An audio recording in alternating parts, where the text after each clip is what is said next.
দাঁড়াতে হবে। হযরত নুসাইবা রাদিয়াল্লাহু তাআলা আনহা রাসূলুল্লাহ সাল্লাল্লাহু আলাইহি ওয়াসাল্লাম উহুদের ময়দানে যখন দমদম মোবারক শহীদ হয়ে যখন তিনি অজ্ঞান হয়ে পড়ে গেছেন, হযরত নুসাইবা রাদিয়াল্লাহু তাআলা আনহা একেই হচ্ছে আপনার তরবারি ধরে বলেছিলেন, কাফেরের বাচ্চারা, আমার নবীর কাছে যদি কেউ আসো, আজকে আমি নুসাইবার জীবন বেঁচে থাকতে একটা কাফেরকেও আমি ছেড়ে দেবো না। জোরে বলি সুবহানাল্লাহ।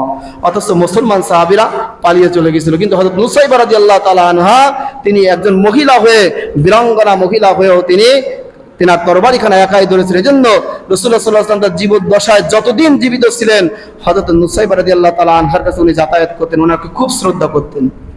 সম্মানিত হাজিরিন, এজন্য আপনাদের কন্যা সন্তান হলে সুমাইয়া রাখবেন, কন্যা সন্তান হলে আসিয়া রাখবেন, কন্যা সন্তান হলে খাদিজা রাখবেন, কন্যা সন্তান হলে নুসাইবা রাখবেন, কন্যা সন্তান হলে জাইনাব রাখবেন, ফাতেমা রাখবেন। এরকম সুন্দর সুন্দর নাম আপনারা রাখবেন। পুরুষ সন্তান হলে আব্দুল্লাহ, আব্দুর রহমান, জুবায়ের, আব্দুল আব্বাস, এরকম ধরনের নাম রাখবেন। আল্লাহর নামের সঙ্গে নাম মিলায় রাখবেন, নবীদের নামের সঙ্গে নাম মিলায় রাখবেন। যিনি বরকত দিবেন, জোরে বলুন তার নাম কি? আরো জোরে বলুন তার নাম কি? আল্লাহ। বন্ধু আমার, ভাইজান আমার, এজন্য আল্লাহর নবী আল্লাহ পাক রব্বুল আলামিন বলেন, কোন বান্দাকে তুচ্ছ তাচ্ছিল্য করতে পারবা না। যদি কোন বান্দাকে তুচ্ছ তাচ্ছিল্য করা হয়, আল্লাহ পাক রব্বুল আলামিন বলেন এটা হচ্ছে জুলুম। কোন সম্প্রদায়কে তুচ্ছ তাচ্ছিল্য করা হয়, এটার নাম হচ্ছে জুলুম। কোন ব্যক্তির নাম যদি ব্যঙ্গ করে ডাকা হয়, এটার নাম হচ্ছে জুলুম। এটার নাম কি? জুলুম। আমরা কেউ কাউয়া কাদের বলবো না, কারণ কি? এটার নাম জুলুম হবে। উবাইদুল কাদেরই বলতে হবে, যে যত বড় জুলুম করুক তাকে কাউয়া কাদের বলা যাবে না। বন্ধু আমার, ভাইজান আমার, আল্লাহ পাক রব্বুল আলামিন বলেন জুলুমকারী ব্যক্তি তাকে বলা হয় যে ব্যক্তি কুফর নীতি অবলম্বন করে। কি নীতি? কুফর নীতি অবলম্বন করে। আল্লাহ সুবহানাহু ওয়া তাআলা বলেন ওয়াল কাফিরুনা হুমুজ জালিমুন। আল্লাহ বলেন যা তারাই কাফের, তারাই হচ্ছে কাফের, যারা হচ্ছে জালেম। আল্লাহ পাক রব্বুল যারাই কাফের তারাই হচ্ছে জালেম, এই কথা আল্লাহ তাআলা বলতেছেন। আচ্ছা, কাফের কারা? কাফের শুধু নির্দিষ্ট একটা সম্প্রদায়কে কাফের বলা হয় না। কাফের শুধু হিন্দুর ভিতর কাফের বলা হয় না, কাফের খ্রিস্টানদেরকে কাফের বলা হয় না, কাফের ইহুদিদেরকে কাফের বলা হয় না, বৌদ্ধদেরকে কাফের বলা হয় না। যে ব্যক্তি আল্লাহর বিধানকে, আল্লাহর আয়াতের কোনো অংশকে অস্বীকৃতি জানাবে, অস্বীকার করবে, সেই ব্যক্তি হচ্ছে কাফের। সেই ব্যক্তি কি? কাফের। যদি কোনো মুসলমান হয় সেও কি হবে বলেন? সে কি হবে? কাফের। কোন ইহুদি হলে সেও কাফের। যে ব্যক্তি আল্লাহর বিধানকে লঙ্ঘন করবে, আল্লাহর হুকুমকে মানবে না, আল্লাহর হুকুমকে অস্বীকার করবে, আল্লাহর হুকুমকে অস্বীকার করবে। আপনি মানতেছেন না, এটা হারাম, কিন্তু আমি মেনে পারতেছি না, এটা একটা বিষয়। কিন্তু আপনি হারাম জিনিসটাকে যখন বলবেন এটা ঠিক না, এটা হারাম না, আমি মনে করি না এটা হারাম, এটা আল্লাহ যেটা করেছে সেটা অন্যায় করেছে। আমি গত শুক্রবারে খুলনায় যাচ্ছিলাম রাতের বেলায়, তো যাই হোক, পুলিশের কথা ভূমিকা বলতে যে আমি বললাম যে নষ্ট মহিলা যারা, তাদের থেকেও বর্তমান পুলিশের চরিত্র আরো খারাপ বেশি। ধরে বলুন ঠিক না বেঠিক? নষ্ট মহিলাকে টাকা দিলে চিন্তা ভাবনা করে আমার প্রতি জুলুম করবে নাকি বিদ্বেষ করবে, এর কাছে যে আমি জানে ফিরতে পারবো কি পারবো না। ধরে বলুন ঠিক না বেঠিক? তারপরে সে অন্যের বিছানায় যায়। কিন্তু একজন পুলিশ তাকে টাকা দিলে সে আলেমকে পর্যন্ত জালেম বানায় দিতে পারে। ধরে বলুন ঠিক না বেঠিক? ঠিক কিনা? বন্ধু আমার, ভাইজান আমার, বাংলার জমিনে দেখেছি এই 15 বছরের শাসনে আলেম ওলামা শুধু দেশ থেকে ঘর ছাড়া হয়েছে, অন্য কোনো চোর চাপটা ঘর ছাড়া হয় না। যারা বলুন ঠিক না বেঠিক? চোর চাপটা গলার কলার খুলে, বোতাম খুলে রাস্তা দিয়ে ওপেনে চলেছে। আর মসজিদের ইমাম যারা, মাদ্রাসার শিক্ষক যারা, বক্তৃতা মঞ্চে যারা ওয়াজ করেন, আলেম ওলামা দাঁড়িয়ে আছে, টুপি আছে, পাগড়ি আছে, যাদের মাথায় পাগড়িখানা মাথায় দিয়ে, বন্ধু আমার, ভাইজান আমার, রাস্তায় বের হতেও তাদের ভয় লাগতো। যারা বলুন ঠিক না বেঠিক? ঠিক কিনা? কারণ আমাকে যদি জঙ্গি বলে চালাই দেয়, জঙ্গি বলে চালাই দেয়, সারা জীবন আমার কোনদিন জামিন হবে না, আমার মামলার কোনো সাক্ষী শপথে নেওয়া হবে না, জঙ্গি মামলায় আমাকে ডাইরেক্ট জেল দিয়ে দেওয়া হবে, এরকম অবস্থা। বন্ধু আমার, ভাইজান আমার, কিছুদিন আমি খুলনায় যাবো আন্দোলনের ভেতর, আমার কিছু শুভাকাঙ্ক্ষী বাজার থেকে বললেন যে হুজুর এখন আপনি খুলনায় যাবেন না। আমি বললাম কেন ভাই? বলে আপনার অন্য কোনো সমস্যা না, আপনার মুখে দাঁড়িয়ে আছে, আপনার মাথায় টুপি আছে, আমার এক নানা মারা গেল। বন্ধু আমার, ভাইদের আমার, ফজরের সময় জানাজা, আমি চাইলাম যে রাতের বেলা আমি খুলনায় যাব, কিন্তু বাজার থেকে আমি আবার ব্যাক করলাম, কারণ আমার মুখের সাইনবোর্ড দাড়ি, আমার মাথার সাইনবোর্ড টুপি, আমি যদি এখন বের হই রাস্তায় হয়ে যাব আমি এখন জঙ্গি। জোরে বলুন ঠিক না বেটি? ঠিক কিনা? এটাই ছিল 15 বছরের শাসন। বন্ধু আমার, ভাইজান আমার, তাহলে কাফের কারা? কাফের হচ্ছে তারা যারা আল্লাহর বিধানকে অস্বীকার করে। তা আমি যখন গত শুক্রবারে যাচ্ছিলাম খুলনায়, আমি কথা বললাম, আমার সঙ্গে একজন উঠছে আপনার এই রামকৃষ্ণপুরের সামনে থেকে আমি মনে করলাম লোকটা হয়তো হিন্দু হতে পারে, কিন্তু পরে বুঝলাম না সে মুসলমান। তাকে যখন বললাম একজন নষ্ট মহিলা, তখন তার খুব তেলে বেগুনে জ্বলে উঠছে। আমরা আপনি যাই বলেন না কেন, যে ব্যক্তি জিনা করে, আল্লাহ পাক রব্বুল আলামিন বলেছেন যদি পুরুষ এবং মহিলা জিনাকারিনী হয় আর তারা যদি অবিবাহিত হয় 80 বেতাঘাত করো, আর যদি বিবাহিত হয় তাহলে তাদেরকে অর্ধেক জমিনে পুঁতে পাথর নিক্ষেপ করে মেরে দাও। ওদের বলেন এই হুকুম কার? বলে এটা আল্লাহ ঠিক কাজ করে নাই। আল্লাহ অতগুলো সুদ খাওয়া গুনাহ, ঘুষ খাওয়া গুনাহ, কিন্তু ওর বিরুদ্ধে আল্লাহ পাক রব্বুল আলামিন এত কড়া আইন করে না, কিন্তু জিনার বিরুদ্ধে করেছে। তারা তো পেটের তাগিদে হুজুর করে খাচ্ছে, এটা কি অন্য কোনো সমস্যা হয় না? তারা তো পেটের তাগিদে করে খাচ্ছে, এতে কোনো সমস্যা নাই। আমি বললাম আপনি মানলেও কি না মানলেও কি আল্লাহ যায় আসে না, কিন্তু আপনি না মানলে আপনি কুফর হয়ে যাবেন। আপনি হিন্দু হন তাহলে আমার কোনো কিছু বলার নাই, কিন্তু আপনি মুসলমান যদি হয়ে থাকেন এই আয়াতের উপর আপনার ঈমান আনতে হবে। ঈমান যদি আপনি না আনতে পারেন তাহলে আপনি কুফর করলেন, আর কুফরকারীকে বলা হয় কাফের। যারা বলেন কুফরকারীকে কি বলা হয়? কাফের। আর যারা কাফের তারা জালেম, যারা কাফের তারা কি? জালেম। আল্লাহ পাক রব্বুল আলামিন বলেছেন আমার কথা না, ওয়াল কাফিরুনা হুমুজ কাফিরুন ওয়াল কাফিরুনা হুমুজ জালিমুন। আল্লাহ বলেন যারাই কাফের তারাই জালেম। বন্ধু আমার ভাই, আল্লাহর হুকুমকে কাফের হওয়ার শর্ত হচ্ছে জেনে রাখবেন, আপনি মানতে পারেন আর না পারেন সেটা বিষয় না, কিন্তু আপনি ওই মান্য বিষয়টাকে যদি অস্বীকার করেন তার নাম হচ্ছে কাফের। তার নাম কি? কাফের। বন্ধু আমার ভাই, কোরআনের ভিতরে অসংখ্য আয়াত আছে, অসংখ্য আইন আছে, অনেক মুসলমান মানেও না, অনেক মুসলমান স্বীকারও করে না এটা আল্লাহর বিধান, আল্লাহ ঠিক বলেছেন, এটাও তারা স্বীকার করে না। জোরে বলুন ঠিক না বেঠি? বন্ধু আমার, আল্লাহ পাক রব্বুল আলামিন কোরআনে অসংখ্য জায়গায় দিন মানে রাষ্ট্র ব্যবস্থা বোঝানো হয়েছে। ইন্নাদ দীনা ইনদাল্লাহিল ইসলাম। বন্ধু আমার ভাইজান, আমার দিন মানে রাষ্ট্র ব্যবস্থা বোঝানো হয়েছে। আল্লাহ ওপেনে বলেছে ওয়াকুর রাব্বি আদখিলনি মুদখালা সিদকি ওয়া আখরিজনি মুখরাজা সিদকি ওয়াজআলনি মিন লাদুনকা সুলতানান নাসীরা।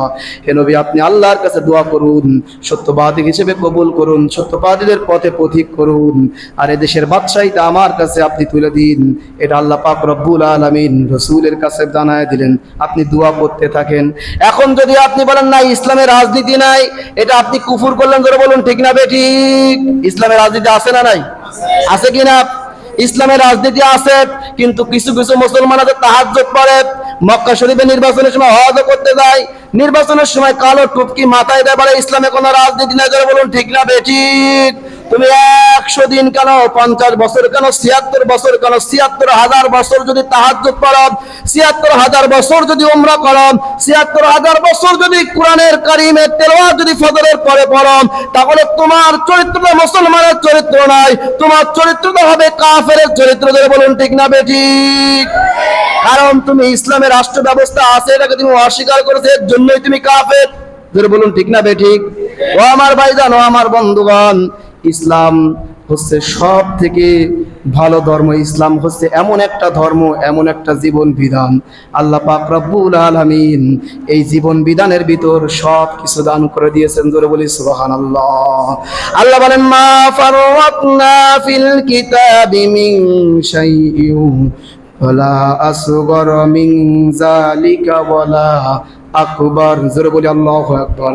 আল্লাহ সুবহানাহু ওয়া তাআলা বলেন এমন কোন বিধান নাই, এমন কোন ক্ষুদ্র থেকে ক্ষুদ্রতম বিষয় নাই যা কোরআনের ভিতরে আমি বর্ণনা করি নাই, এমন কোন বৃহত্তম বিষয় নাই যেটা আমি আল্লাহ পাক রব্বুল আলামিন এই কোরআনের ভিতরে আমি আল্লাহ তাআলা বর্ণনা করি নাই। বান্দা, তোমার চলার জন্য, তোমার বসার জন্য, তোমার চলাচলের জন্য, জীবন ধারণের জন্য যত রকমের নীতিমালা দরকার, সমস্ত নীতিমালার নীতি গ্রন্থ দিয়ে আমি আল্লাহ পাক রব্বুল আলামিন এই কোরআন খানাকে নাজিল করে দিয়েছি। ধরে বলে সুবহানাল্লাহ।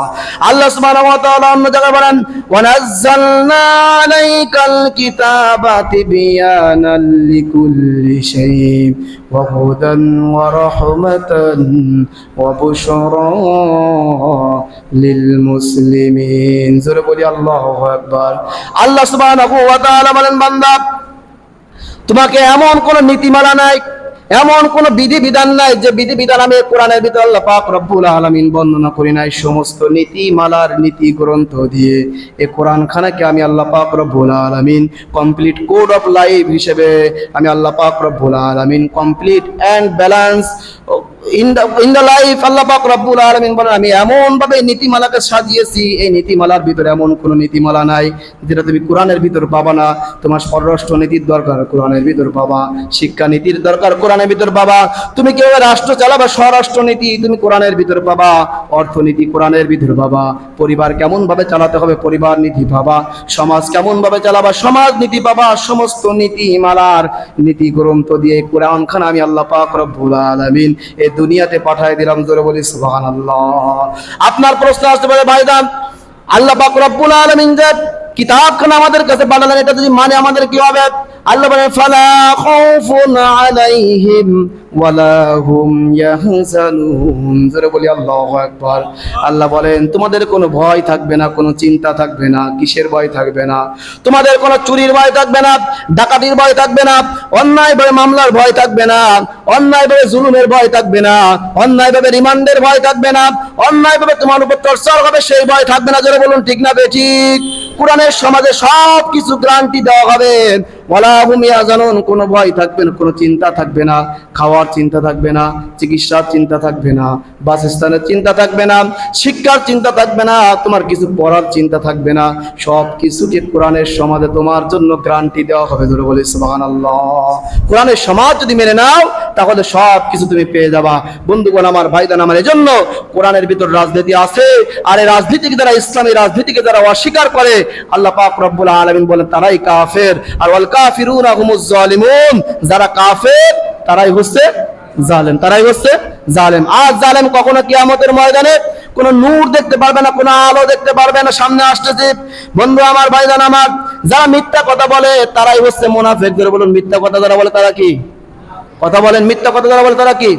মুনাফিক। আমরা এমন একজন সাইয়্যিদুল মুরসালিন খাতামুন নবিয়্যিন সাইয়্যিদ পেয়েছি, এমন একজন নেতা পেয়েছি, বিশ্বনবী রহমতে আরবি, যার হোল লাইফ, যার সারা জীবনের ভিতরে একটা মিথ্যা কথা নাই। জোরে বলি সুবহানাল্লাহ। এখন আমরা তার উম্মত হয়ে আমরা মিথ্যা কথা বেশি করে বলবো, এরকম নাকি? মোবাইল এসে মিথ্যা কথা মনে হয় কমে গেছে, এরকম? হ্যাঁ, কথা বলে মোবাইল এসে মিথ্যা কথা কমে গেছে? যদি থাকে থুকরায় যাবে খুলনায়, বলে আমি এখন বাইপাস ক্রস করতেছি। জোরে বলুন ঠিক না বেঠিক? বন্ধু আমার, ভাইজান আমার, মিথ্যা কথা বলা যাবে না। মিথ্যা কথা যারা বলে তারাই হচ্ছে মুনাফিক। আর মুনাফিক আর একজন জালেম।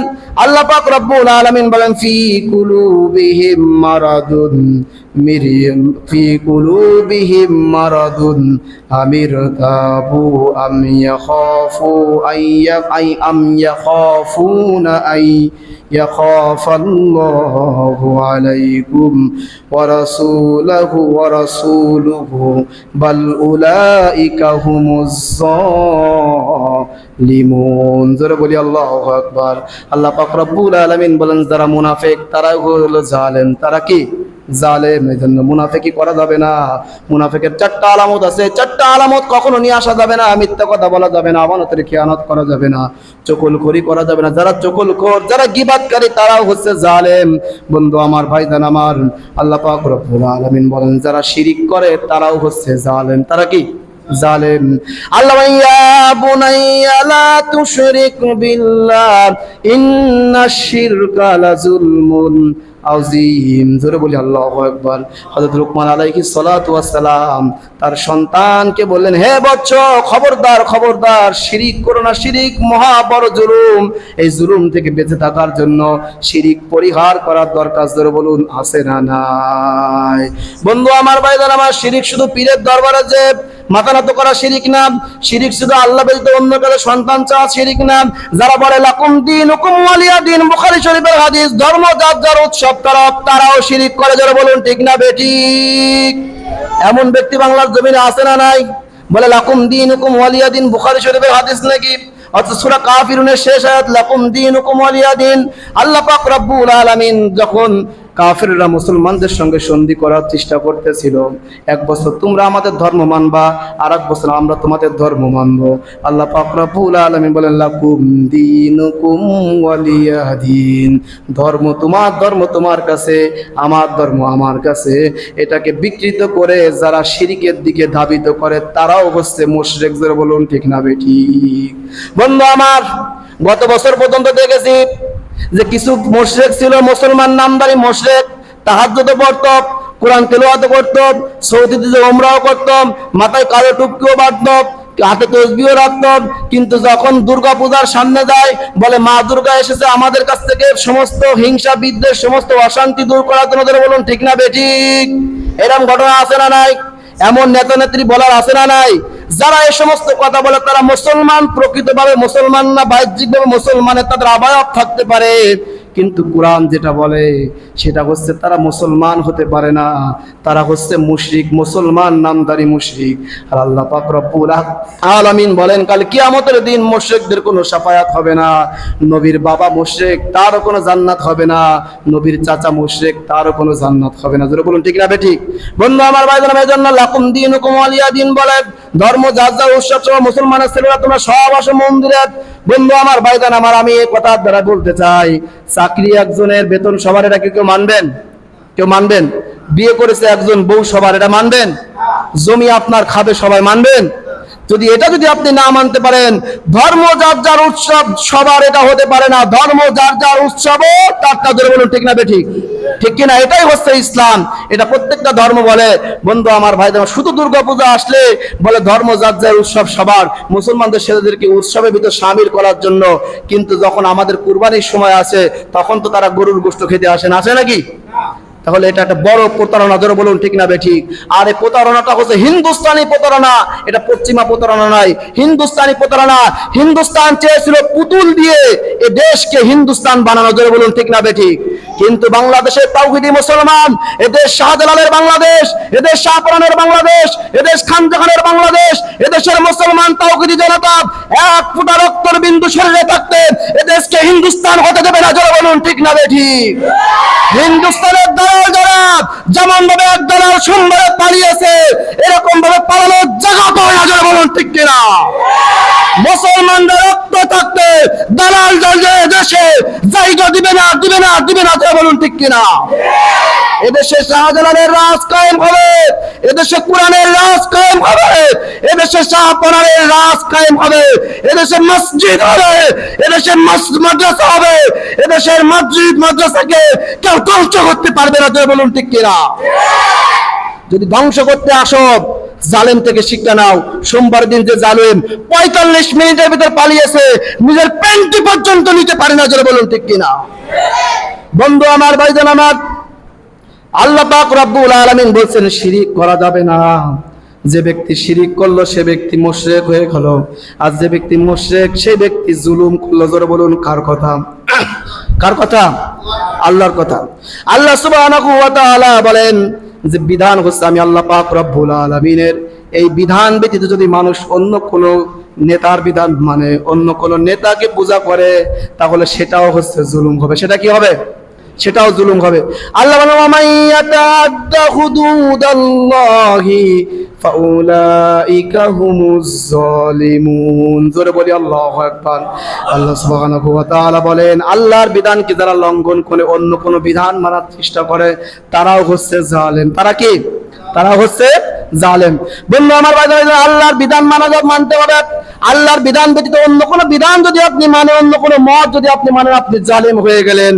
আল্লাহ তাআলা বলেন আল্লাহর বিধান দিয়ে যারা বিচার করতে চায় না, সোশ্যাল জাস্টিস যারা কায়েম করতে চায় না, সুবিচার যারা করতে চায় না, তারাও হচ্ছে জালেম। তারা কি? তারাও হচ্ছে জালেম। আর জালেম তাদেরকে বলা হয়েছে জালেম, এবং কোথাও বলা হয়েছে তাদেরকে কাফের বলা হয়েছে। যারা আল্লাহর বিধান দিয়ে কোরআন দিয়ে যারা বিচার করতে চায় না, যারা সুবিচার জাস্টিস যারা করতে চায় না, যারা সঠিক বিচার করতে চায় না, ইনসাফ ভিত্তিক বিচার যারা করে না, তাদেরকে আল্লাহ অন্যত্র কাফের বলেছেন। আল্লাহ বলেন ওয়া মান লাম ইয়াহকুম বিমা আনজালাল্লাহু ফাউলাইকা হুমুল কাফিরুন। জোরে বলি আল্লাহু আকবার। আল্লাহ বলে আমার বিধান দিয়ে যারা সুবিচার জাস্টিস যারা করতে চায় না, সুবিচার কায়েম যারা করতে চায় না, তারাই হচ্ছে কাফের। আর আমরা কিছুক্ষণ আগে পড়ে আসছি ওয়াল কাফিরুনা হুমুজ জালিমুন। যারা কাফের তারাই হচ্ছে জালেম। তাহলে যারা বিচার করতে চায় না তারা কাফের, আর কাফের যারা তারাই হচ্ছে জালেম। কথা ক্লিয়ার? এখন বলুন তো দেখি, আমার দেশে সুবিচার আছে তো? আছে তো? সুবিচার আছে? বন্ধু আমার, ভাইজান আমার, 2016 সালের দিকে 15 সালের দিকে দৈনিক নয়া দিগন্ত পত্রিকা পড়ে দেখলাম একজন সাক্ষী দিচ্ছে, উত্তরবঙ্গ থেকে আসছে। আসামি পক্ষের যিনি আইনজীবী তিনি বলছেন আপনার বাড়ি কোথায়? বলে উত্তরবঙ্গে। বলে কোন গাড়িতে আসছেন? বলে জানি না। কোথায় নামছেন? বলে জানি না। কয়দিন আগে আসছেন? বলে 2 দিন আগে। বলে ছিলেন কোথায়? জানি না। বলে বলুন তো দেখি এই লোকটা কবে খুন করেছে? বলে 71 সালের অমুক তারিখে অমুক সময় অমুক টাইম। বলে ঠিক আছে, আজকে মাসের বাংলা মাসের কয় তারিখ? বলে জানি না। বলে আজকে দিনের কয় তারিখ? বলে জানি না। বলে এখন আপনি রায় যখন দেওয়া হবে, যখন আপনি সাক্ষ্য শেষ করবেন করে আপনি কোথায় যাবেন? বলে জানি না। ও আমার বন্ধু ভাইদান, আজকে মাসের কয় তারিখ জানে না, কোন মাস জানে না, কোন দিন জানে না, কোথা থেকে আসছে, কোন গাড়িতে আসছে সেটা জানে না বন্ধু আমার ভাইদান আমার, কিন্তু ওই 71 সালে যে ঘটনা ঘটেছিল সেটা জানে। এর মানে তাকে যেটা শিখিয়ে দেওয়া হয়েছে সেই শিখানো বলি ওই আদালতে সে প্রেরণ করেছে। ধরে বলুন ঠিক না বেঠি? আর তার আলোকে তাকে ফাঁসি দেওয়া হলো। এই একটা বিষয় হলো। একটা বিষয় দেখলাম সুপ্রিম কোর্টের বিচারপতি বিচার করতেছেন, 2.5 মাইল দূর থেকে নাকি সাক্ষী দেখতেছে যে আসামি হত্যা করতেছে। আর একজন সাক্ষী বলে 3.5 মাইল দূর থেকে আমি দেখতেছি যে আসামি হত্যা করতেছে। এদেশের সুপ্রিম কোর্টের বিচারপতি এই সাক্ষ্যর ভিত্তিতে বাংলাদেশের একজন প্রখ্যাত ইসলামী অর্থনীতিবিদ, বাংলাদেশে প্রথম যে ইসলামী ব্যাংকটা প্রতিষ্ঠিত হয়েছে তার প্রতিষ্ঠাতাকে অন্যায়ভাবে এই সাক্ষ্যর ভিত্তিতে তাকে ফাঁসি দেওয়া হয়েছে। এখন আপনারাই বলুন এটা জুলুম নাকি ইনসাফ? এটা জুলুম না ইনসাফ? আর জুলুম যারা করে, যাদের পৃষ্ঠপোষকতায় হয়, তারা হচ্ছে কাফের। তারা কি কাফের? এটা আমার কথা না আল্লাহর কথা?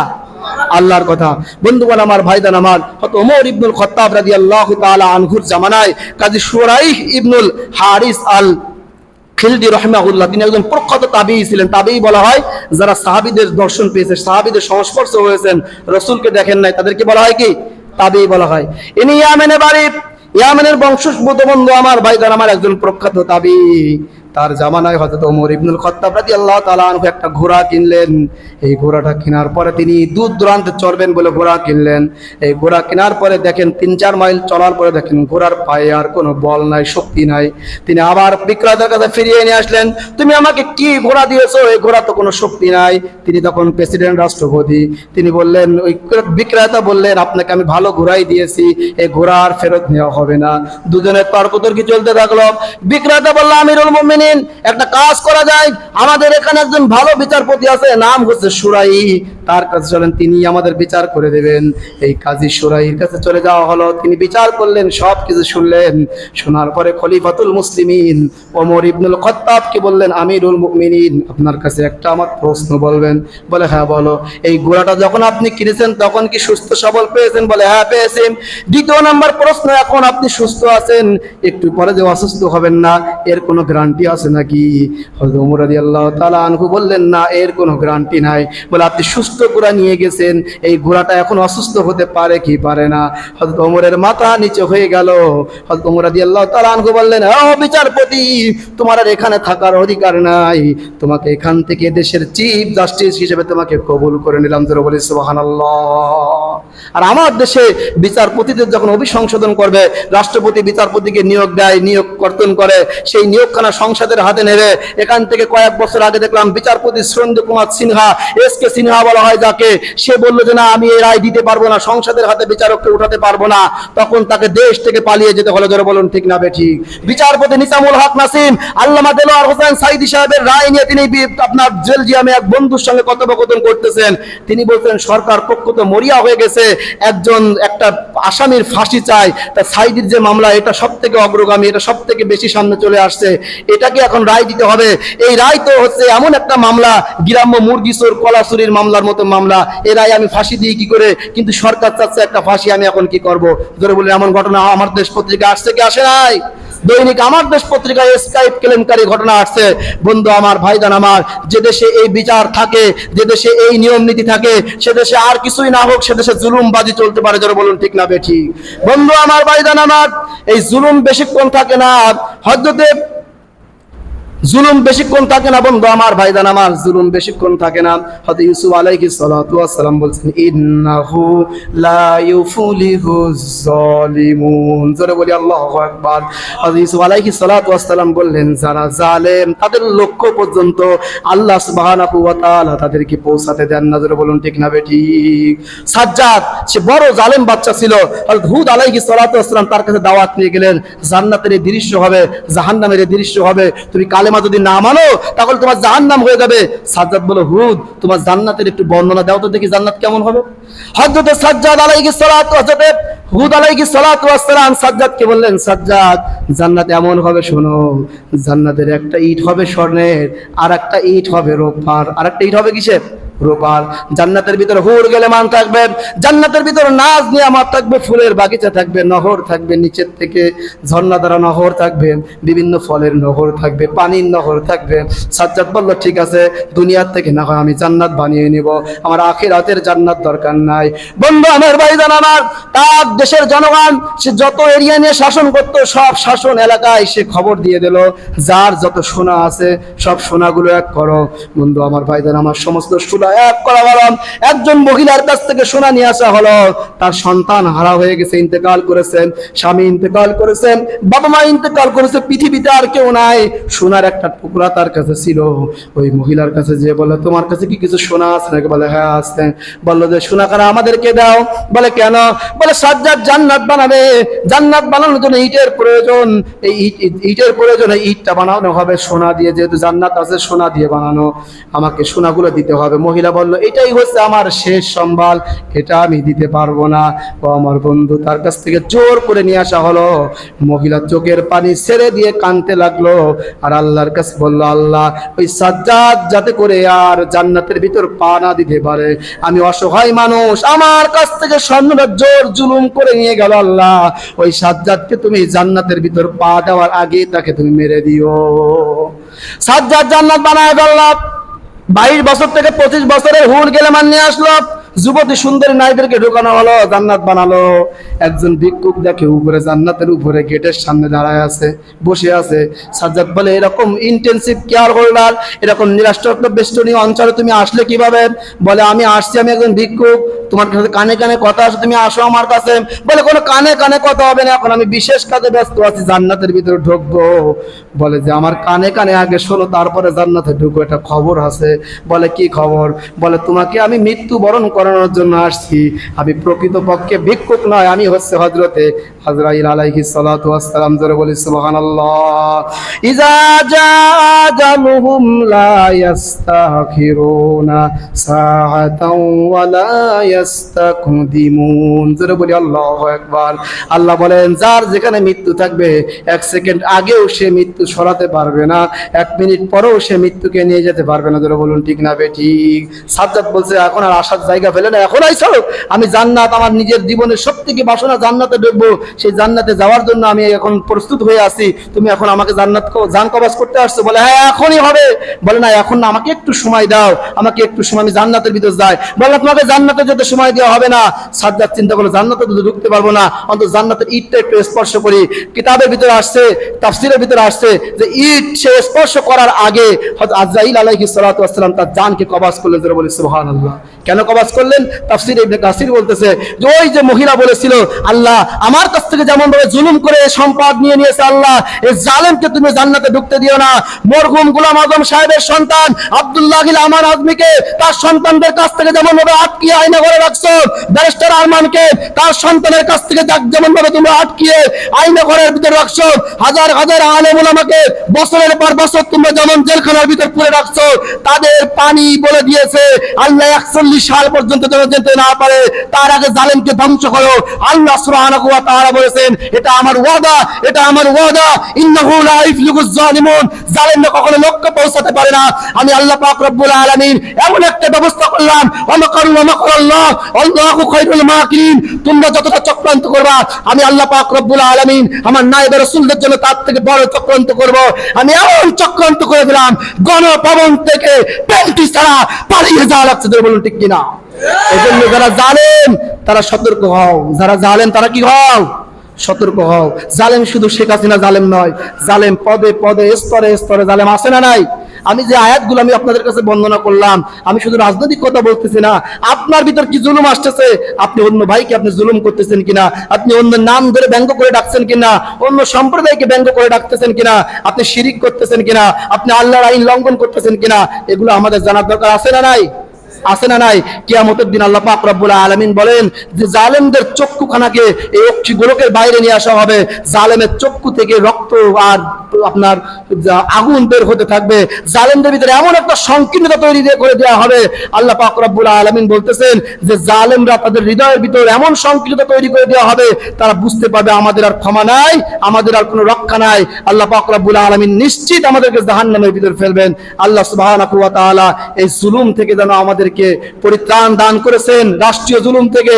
আল্লাহ সুবহানাহু ওয়া তাআলা পারিবারিক এবং সামাজিক এবং রাষ্ট্রীয় সমস্ত জুলুম থেকে যেন আল্লাহ সুবহানাহু ওয়া তাআলা আমাদেরকে বেঁচে থাকার তৌফিক